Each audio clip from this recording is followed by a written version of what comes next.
It's us. We're back. We're no longer in Cyprus. I'll come on to that in a moment. I just want to say a massive, massive thank you for all the amazing comments on that video. People worried about you. I know. And people worried about a family member back home. So a quick update on both of those. Family member update back home. That person is going through treatment and is all going well so far. Going well so we got far. Other family, to come, but other family doing their bit. Yes. We were there for probably a week as you got loads of stuff organised, which was really cool. How are you feeling now? I'm feeling absolutely fine, thank you. And so am I. And we've got so much to bring you up to speed on. If anything, we've got a lot to say. Yeah, but it wouldn't be us. No, but the title of this video is Our Big World Travel Regret and Real Talk. And this is real. That's not clickbait. This is real. And this video may go on a little bit, and it's not for the casual viewer. It's for you. If you're still here now, you're probably what on earth's going on? Is going on with To Go Rome. As I said in that last video, don't worry, everything is good. If you are new here and you think, what the hell is this all about? And you're sticking around. So Sarah and I, we retired 4 years ago to travel the world full time. And it's had its ups and downs, basically. Sold everything to be able to do that. Yeah, we did. You missed that crucial bit. Yeah.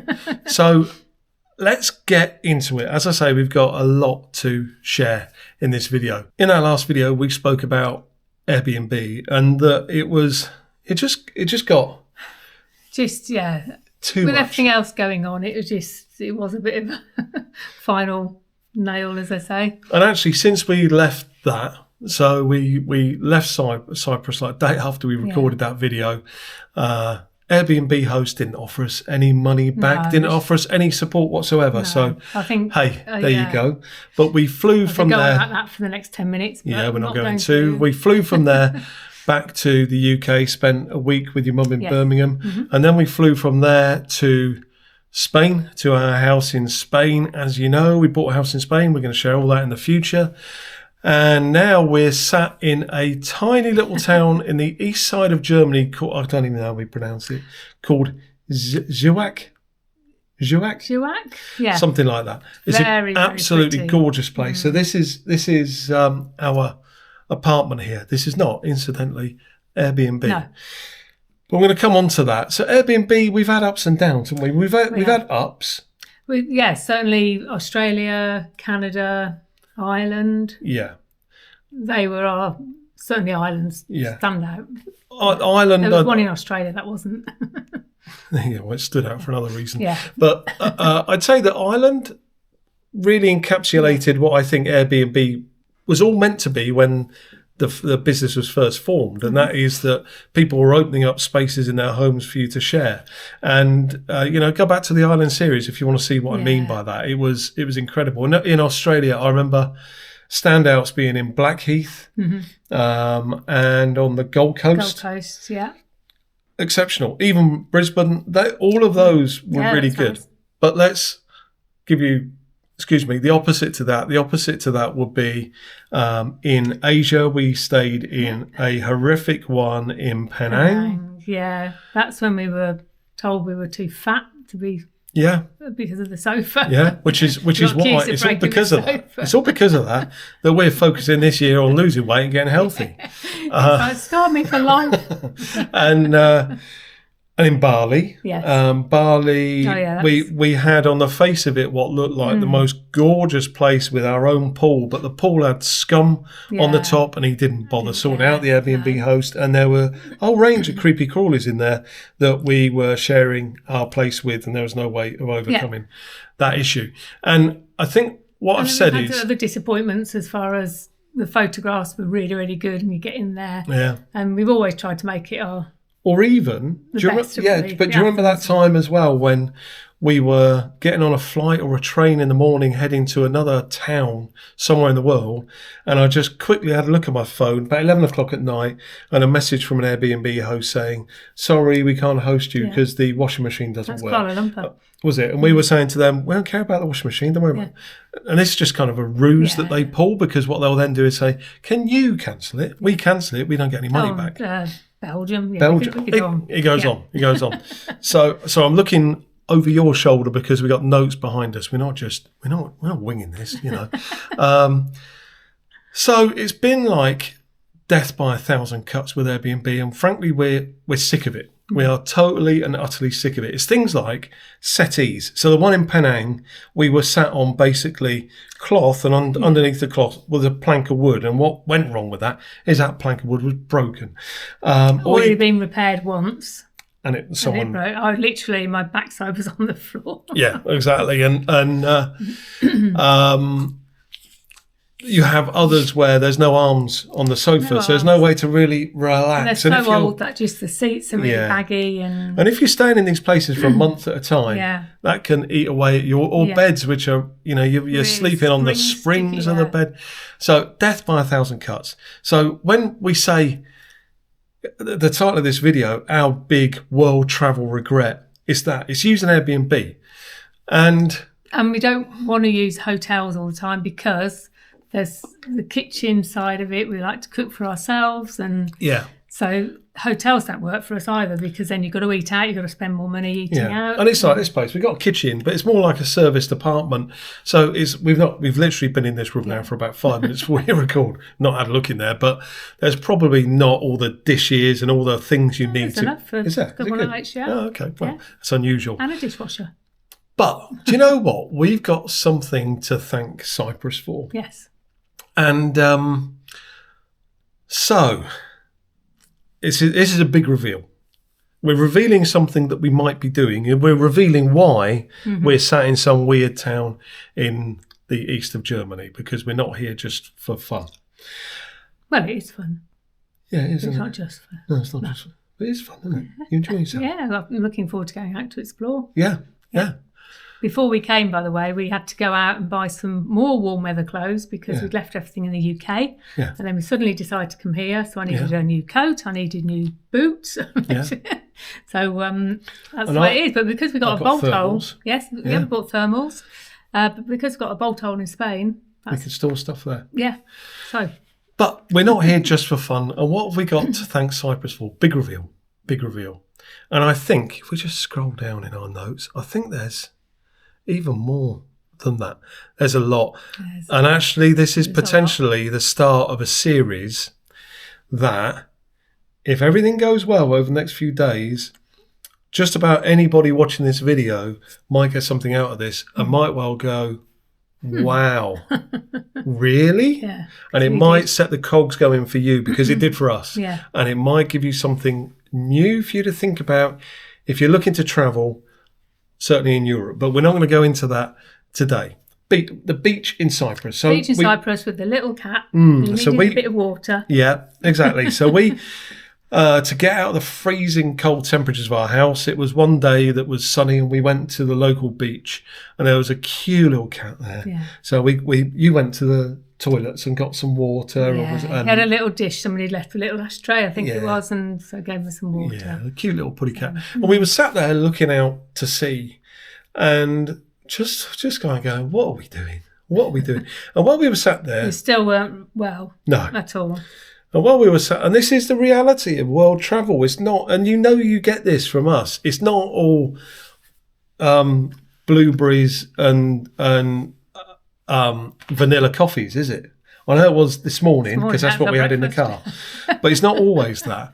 But you get these times as well which are less positive. But we were sat there playing with this little putty cat, and I looked to my left, over my left shoulder, and I saw parked up there were about 6 motorhomes and vans with an amazing view of the ocean. And we sat there, and it reminded us of long before we retired, we had a motorhome, not the one that we had since we retired that you saw on this channel, but we had that long before we retired, a cute little motorhome that we called Kirili. Yeah, we loved it, and we would take it every weekend that we were be working during the week. Every weekend we'd take it and we'd disappear off to a weird and wonderful place in the UK. Normally, the Peak District or the Lake District were our favourite places. And when we were there, we'd go hiking. We would absolutely adore it. We'd park up, and you have some lovely Actually, campsites Friday in those night, areas. yeah. Friday night, park up, and maybe on site there'd be a pizza van. Yeah, and we get the fish and pizza from the chips. pizza van. And in the morning, I'd set up outside with my little stove and I'd cook us breakfast. English breakfast. And we go on these amazing hikes that would really Like stretch 8-9 mile hikes. We're going up and looking at these amazing... Few pubs along the way, we always had to make sure. We'd always make sure it was circular with pubs, but they would really stretch us. So we were sat on the beach looking at that, and we had this realisation, didn't we? We were thinking, well, for me anyway, this is what I said. But I said to you that those were the best of times. They were. They were the happiest of times, and I think getting out walking and just going off exploring in Kirrily. Yeah, and all the hiking and things. And I think subconsciously, before we started our travels, we thought that the world travel would be like that we go to a new place and then we go out hiking and then we come back to our accommodation and make some food, and then tomorrow we got a new adventure. Yeah. Do you know what? It's not been like that, because the kind of traditional world traveller style of travel is generally airlines, flying from A to B.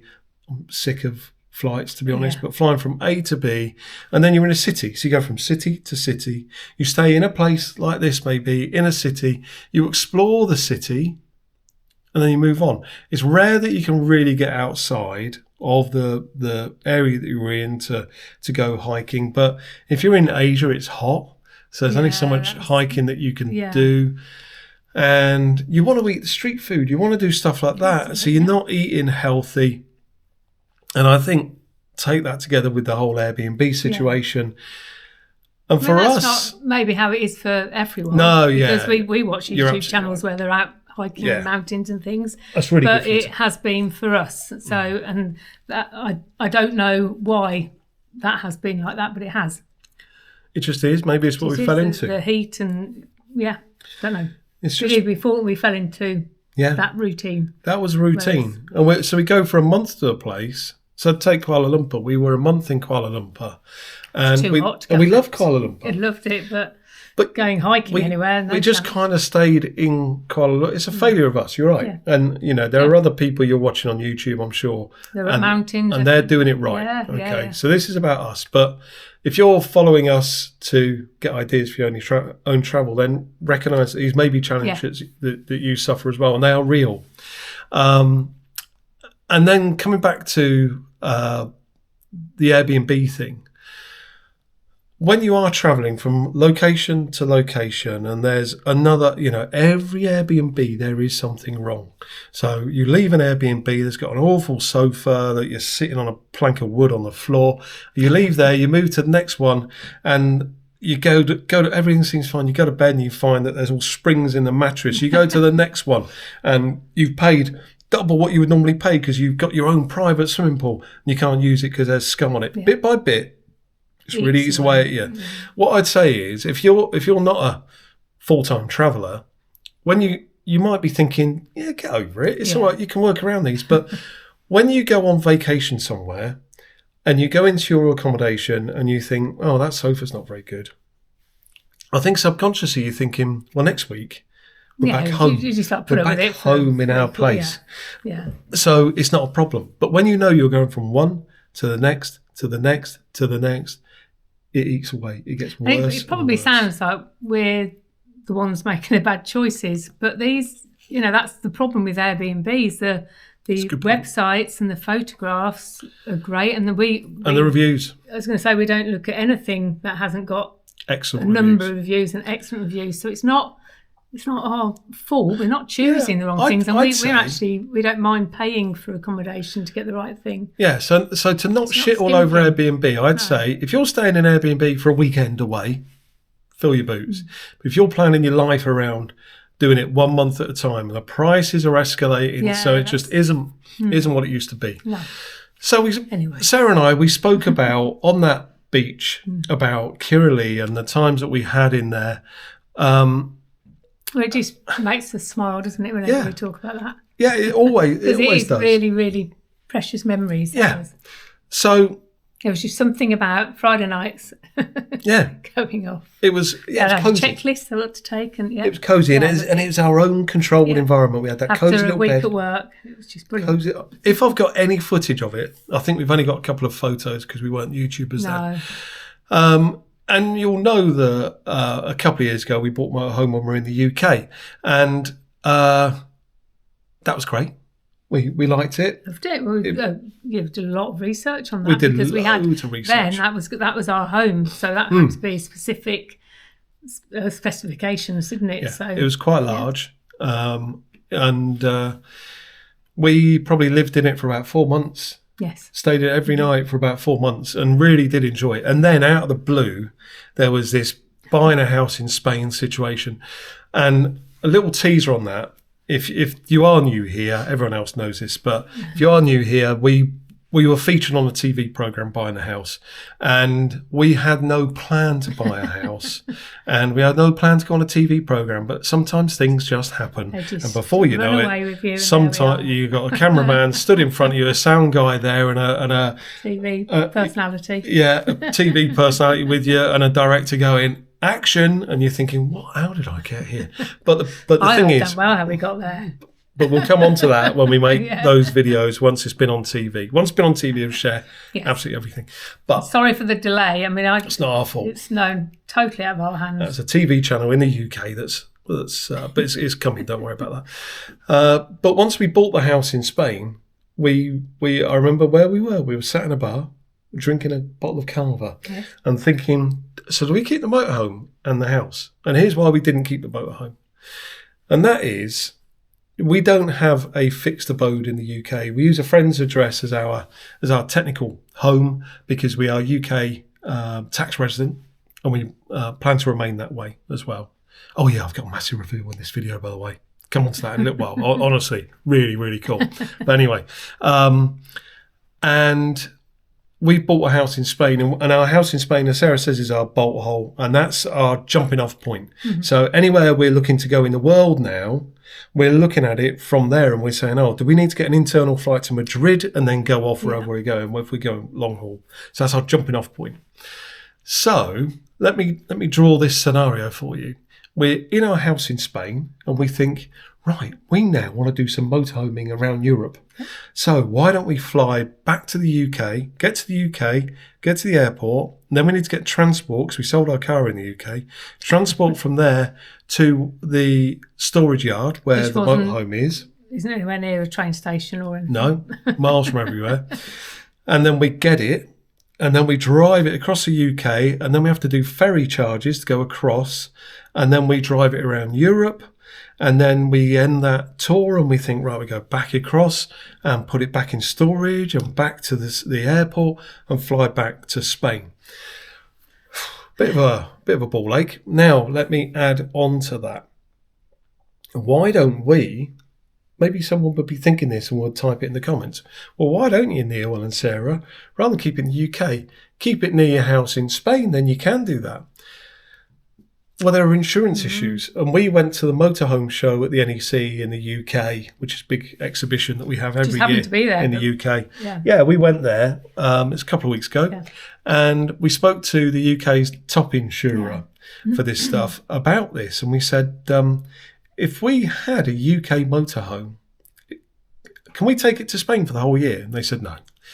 We've got a special insurance where you can take it for 270 days. But most insurances are just for 90 days. That's an issue. So I then asked, well, what if we had a house in Spain? Could we park it up in a secure location for a couple of weeks and be at our house and then come back and collect it? And they said, you will be uninsured. And I said, are you sure of that? Because down in Spain, we've seen in these storage locations plenty of British vans. And good on him. He said, right, I'm going to investigate. So we waited on the stand. He went and spoke with some colleagues. He made a couple of calls, I think, to because they're brokers, to insurance companies, came back and said, yes, you will be uninsured. So those people that are doing that are uninsured. I wonder if they're aware of that. I don't know, because we see it at the airport parking. But maybe people are taking a risk, and we're not willing to take that risk. That's just our risk profile, I guess.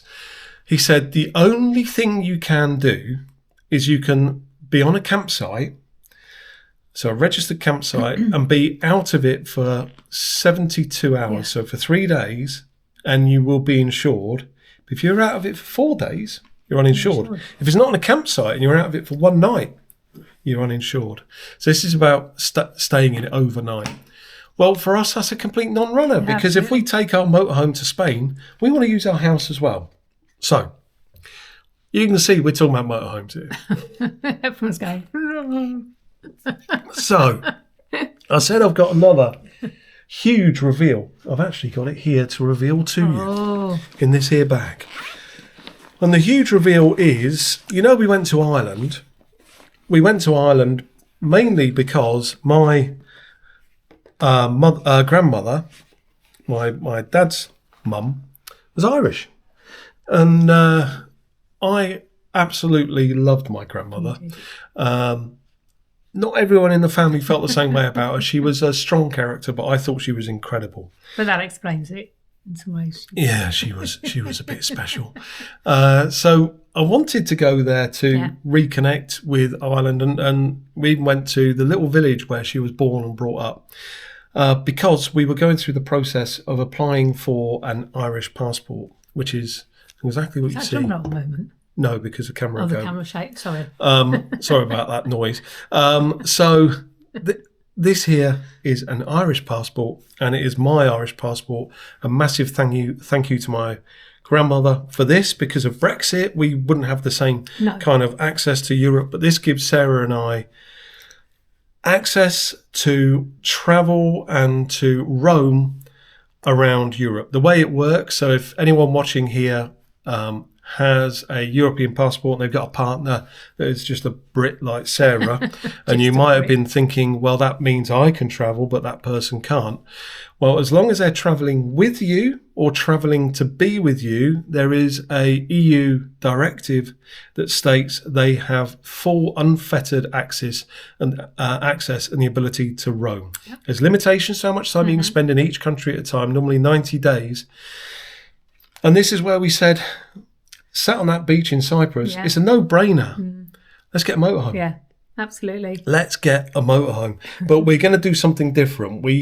If you think about the one we had in the UK, the last one, there was things you didn't like about it. So what didn't you like, Sarah? I didn't like the length of it. I know we got the bigger one because it was going to be our full-time home, and so you need the space, you need the storage.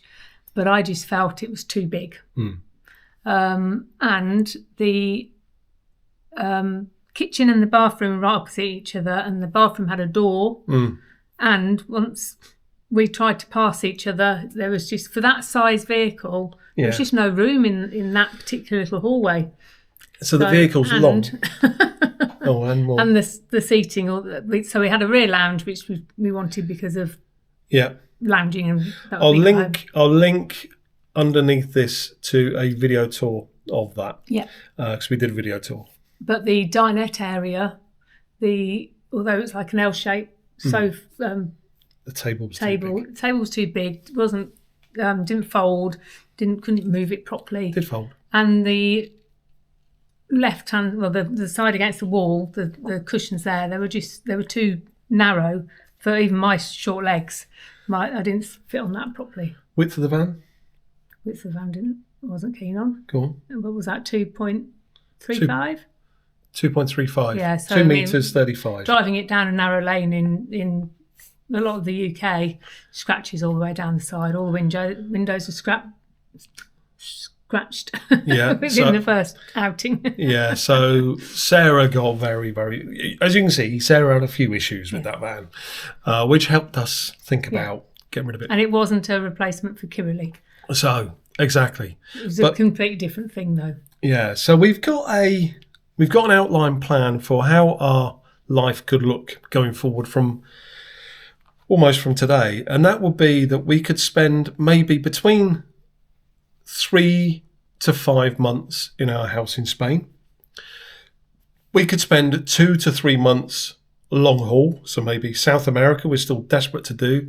other parts of Asia that we've not seen. We're desperate to do. This definitely doesn't mean we are not travelling long haul. We're doing all. We're reserving months of the year to do just that. So 2 to 3 months where we will do Airbnbs, but we know it's limited. It's not full time. 2 to 3 months doing that, and then maybe 4 to 5 months in the motorhome, getting deep into Europe and finding our way around Europe in there. So it's the only way to do it. Yeah, really, it's the only way, because otherwise we're using trains. We've done some maths on this, and let us know if you're interested in this stuff. We may be able to either make a video on it or make the maths available to you at a later date. Well, let's see. We haven't bought motorhome yet. I'll come on to that in a minute, but. We did the maths because what we were thinking about doing before this, if this didn't come through, we still... Did you say how long that actually took you to get? Yeah, about a year, 2 months. 2 months, yeah. If anyone's thinking that they want an Irish passport, ping us in email, because we've gone through the process. It's a straightforward process if you follow the rules and get everything absolutely spot on. You were very thorough. We both were checking everything. So, but it's not a quick process at all, and you don't know even after a year whether it's going to be accepted. Yeah. So it's a waiting game. Exactly. So that's it. So because we've got that, we can travel in the motorhome, but without it, what we were thinking is, well, what we could do is drive around Europe and stay in hotels in towns like this. Mm-hmm. Now, where we are at the moment, it's a gorgeous room, and this has cost us about 50 quid a night. Yes, yeah. But this is I guess. This is the 2nd of March. Yeah. I bet if you look at this in June, July, August, you're not going to get it at that price. So we did a load of cost analysis of, right, let's drive around Europe and stay in hotels, or we do this in the motorhome. And when we cost it over 10 years, because we are still planning to travel for another 10 years, that's going to be a rolling thing. We're not stopping travel. We absolutely love what we're doing. Cost it over 10 years, buying the motorhome actually works out slightly cheaper than doing the hotel route when you do all of the rolled up costs. Even though it's another together. Yeah, an outlay to begin with. Yeah. Obviously that money will be out of investments. Yeah. So we've done all those calculations, haven't we? Yeah. But you've got the asset at the end of it as well, so it's... Yeah, of course. So we are here in Zurich, or wherever we are, in Germany. Someone will correct us on that. I'm sure it'll be... And we're here. Yeah, but we're here because Germany is the European capital of motorhomes. A lot of the motorhome manufacturers are from Germany, and we've been speaking to some friends, and through talking to them, it really gave us some insight. And yes, that's why we're here. We've been doing some research online, and there is a specific 2 motorhomes, I'd say. Yeah. There's 2 motorhomes. One of them is 6.99 metres long. Yes. And the other one is 636 long, I think. Is it 636 or is it 6? It might be 6. Yeah. So but might be a metre. They're basically the lengths we're interested in. Yeah. Yeah, exactly. And Sarah's always said to me, size doesn't matter. So I don't know why she gets hung up on it. But and there is a dealer down the road here that has it, and has it at a particularly good price. Mm-hmm. Hence, this video is going to come out just after we bought it, if we do end up buying one of them, because the price is particularly good. So we are here with the potential objective of buying a German motorhome, because that's where the research has taken us to. So the UK one looks like it's out the window, as I've explained. We could do it in Spain. I'm sure people will be thinking, we got house in Spain, buy in Spain. The Spanish motorhome market isn't as mature. I read somewhere that it's 30 years behind. So there's doesn't feel that, but you certainly see more German, more but there's fewer dealers, much fewer dealers down there. So the infrastructure isn't going to be the same for the management of it. And given that we're planning to travel around Europe all the time, then we'll be coming through Germany all the time to go places so we can get stuff done. And if we get it, we're planning like a big trip, later this year where we would drive from Spain Yes. up to Germany, so through France, we'll be showing you a bit of that, up through Germany, be showing you all of that, and then going on to Poland and up through the Balkans and maybe up to Finland, get the ferry to Finland and the ferry from Finland to Sweden, Norway, Denmark, a real exciting trip, which absolutely. if it comes off, we're very, very, very excited about. Which is why we could never think about limiting ourselves to 3 months. Yeah, that's right. Because we'd have to. We got too much to do. That trip feels like 4 to 5 months. Yeah. Yeah, you're absolutely right. So that's why we're here, to kind of potentially find, for us, the Airbnb killer. Now, I did say at the start of the video that over this series, there may be something in this for you. Now, you might be sat there, and I said for anyone, you might be sat there going, I don't want a motorhome. So I sat here all this time, I don't want a motorhome. No. There's more to this than meets the eye. And you're going to see that over this series. We've got so much to share, which is an entire eye-opener to us. We don't know everything yet, but there's stuff we're going to be sharing, which is a real eye-opener. So if that piques your interest at all, please subscribe and ring that bell so that you see those videos, because if you don't do that, you'll probably never see us again. That's the way the YouTube feed works. Well, if you're new, that's why YouTube feed, you probably won't even see us again. But this is important. The reason why I'm not sharing any of that now of what it is because we're still doing some research on it. We want to be absolutely certain and it might understand it all. Yeah, and it might be a bit mind-blowing. Even if you don't want a motorhome. Even if you don't want a motorhome. And even if you're not based, if you're UK based, but even further afield. Yeah.